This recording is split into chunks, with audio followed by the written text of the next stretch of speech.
Next, I'll answer a call using the hands-free mode. Then I'll mute that call. Then I'll place the call on hold.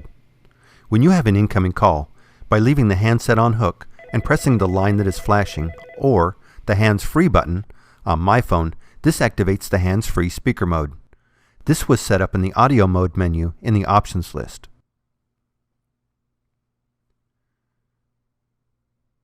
Notice the hands-free LED is on solid. This indicates speakerphone mode. The hands-free microphone is located beneath the dial pad. Be careful not to obstruct the microphone, for example with papers or books. If I pick up the handset, the hands-free button is no longer lit, and I can continue my conversation on the handset.